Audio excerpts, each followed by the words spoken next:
Have you ever witnessed a love story that defies all odds? If you enjoyed today's heartwarming tale, let us know where you're watching from in the comments. We love seeing how far our stories travel. And don't forget, another captivating story is coming your way tomorrow. Hit that subscribe button and turn on notifications so you never miss a moment of romance, drama, and unexpected twists. Your support helps us bring you even more incredible stories that touch the heart. See you in the next one. A simple scratch on his car changed his life forever. Benjamin Hayes had everything a man could ask for: wealth, power, and a lifestyle most could only dream of.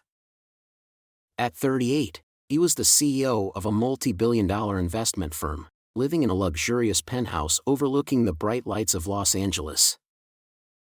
His days were filled with high-stakes deals, meetings with powerful people, and exclusive social events. But in a single moment, his perfectly curated life took an unexpected turn. That afternoon, Benjamin had just stepped out of an upscale cafe, his mind focused on emails from international clients. His silver Tesla Model S gleamed under the California sun, parked right by the curb. He took a sip of his black coffee, scrolling through messages on his phone when a sharp, grating sound made him snap his head up. Scrape. The unmistakable noise of metal against metal. His eyes darted toward his car, and there it was, a long, jagged scratch running across the side. Standing beside it, holding onto the handlebars of an old, battered bicycle, was a young woman. She looked to be in her mid-20s. Her brown hair hastily pulled into a ponytail, a few loose strands framing her face. She wore a faded denim jacket over a simple white t-shirt, paired with well-worn sneakers that had clearly seen better days. Her gray eyes widened in alarm as she looked at the damage. She took a deep breath and stepped forward. I'm so sorry," she stammered, gripping the handles of her bike. "I just parked and didn't realize I was so close. I wasn't trying to." Benjamin's sharp gaze moved from her face to the scratch on his car. Normally, he would have been furious. A vehicle like his wasn't just expensive, it was a statement, a symbol of everything he had worked for. The repairs wouldn't be cheap. And yet, instead of anger, something else stirred inside him. He raised an eyebrow and spoke, his tone calm, almost indifferent. "Are you okay?" The woman blinked, clearly caught off guard by his reaction. Yeah, I'm fine, but your car." "The car can be fixed," Benjamin shrugged, slipping his phone into his pocket. "You, on the other hand, can't." She let out a small, breathy laugh, as if surprised by his response. "I guess that's one way to look at it." Benjamin studied her for a moment. There was something about her, something different. She didn't seem intimidated by him, nor was she overly apologetic or desperate to make an impression. Most people in his world went out of their way to be noticed, but she seemed completely unbothered by who he was. "What's your name?" he asked. "Emily," she replied. "Emily Carter." "I'm Benjamin." She hesitated, then smirked. "You're really not mad?" "Would it change anything if I were?" he countered. Emily shook her head. "I guess not." Benjamin found himself smiling. This was the most interesting conversation he'd had in a long time, and he wasn't ready for it to end just yet. Two worlds collide. Benjamin wasn't sure why he lingered. Maybe it was curiosity, or maybe it was the way Emily seemed so unaffected by the kind of life he led. Either way, he wasn't ready to let the conversation end. "So, do you live around here?" he asked, slipping his hands into the pockets of his tailored jacket. Emily nodded. "I work at a bakery a few blocks away. I usually ride my bike to work. It's easier than dealing with LA traffic." Benjamin glanced at her bicycle. It had scratches and rust on the frame, the tires were slightly worn, and yet, it looked like she had taken care of it for years.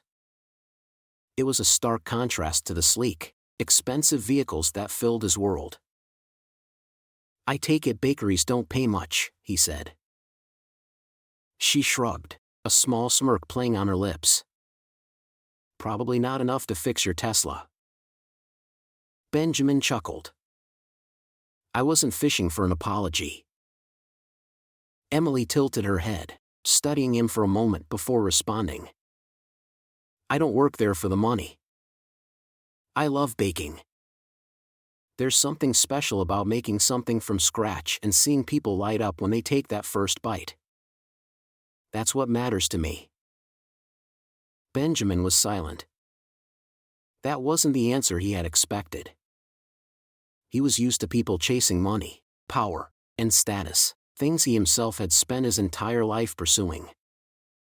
But Emily? She worked for passion, not profit. A cool breeze swept through the street, and he noticed her pulling her thin denim jacket tighter around herself. She wasn't dressed warmly enough for the chilly afternoon air. "Do you have time for a cup of coffee?" he asked. Emily narrowed her eyes, skeptical.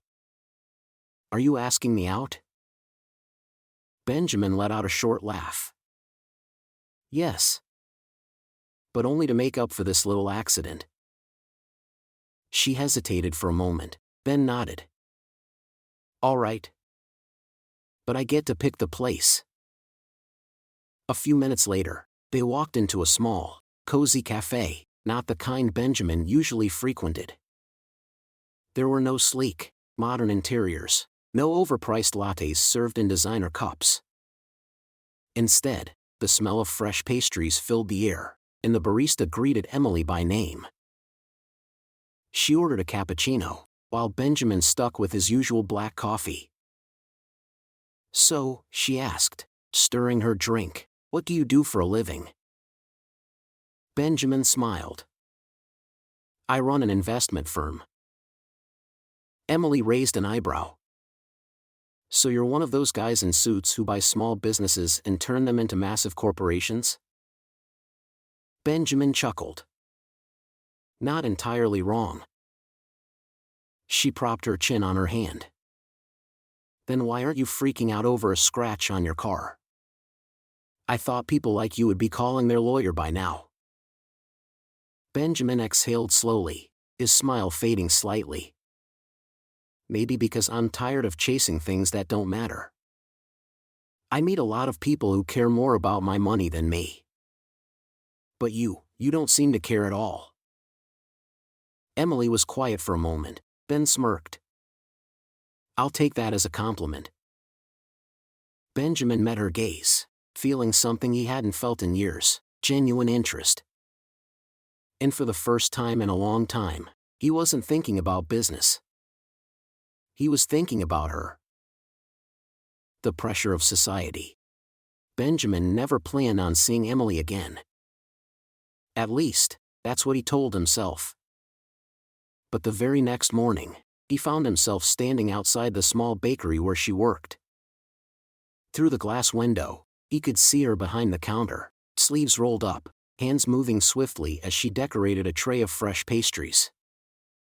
The warm glow of the shop, the smell of cinnamon and sugar, it was nothing like the high-rise office buildings and exclusive restaurants he was used to.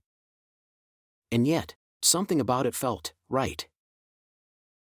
When she finally looked up and saw him, she chuckled, shaking her head.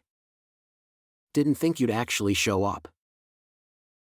Benjamin shrugged. "I never break a promise." Emily grabbed a raspberry tart from the display and handed it to him. "Here. I saved this for you. But if you think you can eat for free, you're mistaken. I charge extra for billionaires." Benjamin laughed, pulling out his wallet. "Do I get a discount if I become a regular?" Emily smirked. "You have to show up at least 5 times before you qualify." It started as curiosity. But soon, stopping by the bakery became part of his routine. He wasn't sure why. Maybe it was the way Emily never tried to impress him. Maybe it was how easy it was to talk to her. Or maybe it was the simple fact that, for the first time in years, he felt like someone saw him for more than just his wealth. But the change didn't go unnoticed. At an exclusive finance event later that week, Benjamin was sipping his drink when he heard a familiar voice behind him. "You've been disappearing lately." He turned to see Lucas Sterling, a longtime friend and business partner, raising an eyebrow. Lucas was one of the few people Benjamin actually trusted, but there was always an edge to his words, a sharpness beneath the charm. "I heard you've been spending time at a bakery," Lucas said, swirling his whiskey. "What's that about?" Benjamin took a sip of his own drink, unfazed. "It's just coffee." Lucas smirked. "Right. And I'm just an entry-level intern." Benjamin sighed, knowing where this was going. "Look," Lucas continued, lowering his voice, "I get it. She's different. Maybe that's refreshing for you. But you're not just some regular guy, Ben. You're one of the most powerful names in finance. People watch what you do. And if you start a relationship with someone outside our world, it's going to raise questions." Benjamin frowned. "Questions from who?" Lucas leaned in. "From everyone. Investors. Partners. The media. You think they won't pick up on this? Trust me, it's only a matter of time before the tabloids turn this into a circus." Benjamin clenched his jaw. He hated that Lucas was probably right. And then, it happened. One evening, his phone buzzed. It was Emily. "Can we meet?" she asked, her voice quieter than usual. He drove straight to the bakery, his stomach tight with unease. When he arrived, Emily was standing outside, holding a newspaper. She handed it to him without a word. The headline read, "Billionaire Benjamin Hayes and His Unequal Romance. A Pastry Girl's Fairy Tale." There was a picture of them together at the cafe, taken without them knowing. Benjamin felt his anger rising. "Are you okay?" Emily let out a small, humorless laugh. "I just didn't expect to be front-page news." Benjamin met her gaze, seeing the hurt hidden behind her composed expression. "Emily, you know I don't care about any of this, right?" She exhaled slowly. "But the world does." For the first time since meeting her, Benjamin felt something he never had before: fear. Fear that this world, his world, would push her away. Doubt and distance. Benjamin had faced pressure before: high-stakes deals, aggressive investors, media scrutiny, but this was different. This wasn't business. This was personal. And for the first time, he wasn't sure how to fix it. Emily stood there, arms crossed, staring at the newspaper like it was some kind of cruel joke. The picture of them at the cafe was printed in full color, plastered beneath a headline that made their relationship sound like some ridiculous fairy tale. "Emily," Benjamin said, his voice steady, "this doesn't change anything." She let out a breath, shaking her head. "Maybe not for you. But for me? My life doesn't work like yours. I don't have PR teams or lawyers to handle this kind of thing. I'm just me." Benjamin stepped closer. "And that's exactly why I..." She held up a hand, stopping him. "I just need time to think." Those words hit harder than he expected. She didn't refuse to see him, didn't say she wanted to end things, but something had shifted. The warmth, the ease between them, It was fading. Over the next few days, Emily grew distant. She still smiled when he stopped by the bakery, still handed him a fresh pastry in the morning, but something was different. Her laughter didn't come as easily. Her conversations were shorter. And worst of all, he could see the doubt in her eyes. Benjamin wasn't used to feeling helpless. He was a problem solver, a man who made things happen. But Emily wasn't a deal to negotiate, and this wasn't a business strategy he could execute. One evening, he made a decision. He waited outside the bakery just as her shift ended. The autumn air was crisp, the streetlights reflecting off the damp pavement. When Emily stepped outside, she looked surprised to see him. "Ben?" He took a deep breath. "Walk with me?" She hesitated. Ben nodded. They walked in silence for a few minutes, the city quiet around them. Finally, Emily spoke. "I've been thinking a lot about us," she admitted softly. "And I'm not sure I can keep going like this." His heart tightened. "Because of what people are saying." She stopped, turning to face him. "Not just that. I don't want to lose myself, Ben. I love my life. I love my work.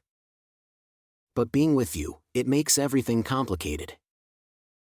I don't want to be seen as some girl who's trying to climb the social ladder." Benjamin nodded slowly. He understood. But he also knew one thing for sure: he wasn't ready to lose her. "If you're worried about the gap between us, I'll prove it doesn't matter," he said firmly. "If you're afraid this is temporary, I'll show you I'm serious. But you have to give me a chance." Emily studied him, her gray eyes filled with uncertainty. Finally, she let out a quiet sigh. "If you really want to be with me," she said, "you have to accept me as I am. I'm not part of your world, and I don't want to change just to fit into it." Benjamin reached for her hand, his grip warm and steady. "I don't want you to change," he said. "I want to learn how to live like you, without letting status define me. As long as you're with me, I'm willing to change." She didn't answer right away. But when she finally tightened her fingers around his, Benjamin knew he still had a chance. Love against the odds. Benjamin had spent his entire life making decisions based on logic, strategy, and profit. But this was different. Emily wasn't a calculated risk or a business investment. She was real. And for the first time, he was fighting for something that had nothing to do with money or power. But not everyone saw it that way. The whispers started first: investors, colleagues, even acquaintances at high-end events. Then came the direct conversations. His assistant hesitated before booking meetings, subtly asking if he was aware of the media coverage. Business partners started making offhand comments. His own board members expressed concern that his personal choices could affect the firm's image. And then there was his mother. Eleanor Hayes had built the Hayes empire alongside her late husband. She was elegant, sharp, and fiercely protective of the family's legacy. So when Benjamin finally introduced Emily at a formal dinner, he knew exactly what was coming. Seated at the grand dining table, his mother regarded Emily with a polite but cold expression. "So," Eleanor said, swirling the wine in her glass, "you're the baker my son keeps talking about." Emily didn't flinch. She met Eleanor's gaze head-on and smiled. "Yes, ma'am. It's a pleasure to meet you." Eleanor took a slow sip of her wine. "Are you sure? Because I don't think you truly belong in our world." The air in the room tensed. Benjamin tightened his grip on Emily's hand under the table, ready to step in. But before he could, Emily spoke, calmly, confidently. "Well," she said, her voice steady, "it's a good thing I didn't come here to fit into your world. I came here for Benjamin." For a brief moment, Eleanor hesitated. Benjamin could see the flicker of surprise in her expression. He turned to his mother and, without hesitation, said, "Mom, I love her. And I don't care what anyone thinks." Silence. Then, a faint, unreadable smile crossed Eleanor's lips. She said nothing more, but Benjamin knew this was far from over. Despite the challenges, Benjamin and Emily grew closer. He stopped attending lavish parties as often, spending more time at the bakery instead. At first, he just watched, fascinated by the way Emily worked. Then, one evening, as they closed up the shop together, he made a joking suggestion. "What if I opened a bakery with you one day?" Emily laughed. "You? Baking? You'd probably burn the whole kitchen down." Benjamin chuckled. "I could learn." She looked at him, eyes filled with warmth. "Ben, do you really want this kind of life?" He took her hand, his thumb brushing gently over her fingers. "If it's with you, Ben, yes. Any life with you is the one I want." Emily smiled, resting her head against his shoulder. For the first time in his life, Benjamin wasn't chasing wealth, status, or power. He had found something more valuable, a love that was real, unshaken by the world around them. Have you ever witnessed a love story where two completely different worlds collide? Benjamin and Emily's journey proves that love isn't always easy. It's about overcoming challenges, standing strong against judgment, and choosing each other despite the odds. But what do you think? Do you believe that love can truly conquer all? Have you ever been in a situation where society, family, or expectations tried to stand in the way of your happiness? We'd love to hear your thoughts. Drop a comment below and tell us where you're watching from. Do you think Benjamin and Emily's love will last, or do differences like theirs always create obstacles too big to overcome? And if you enjoyed this story, don't forget to like this video, share it with your friends, and most importantly, subscribe to our channel. We bring you new heart-touching stories every day, and trust us, tomorrow's story is one you don't want to miss. Turn on notifications so you never miss a new upload. Now, let's hear from you. Comment below and let's start a conversation.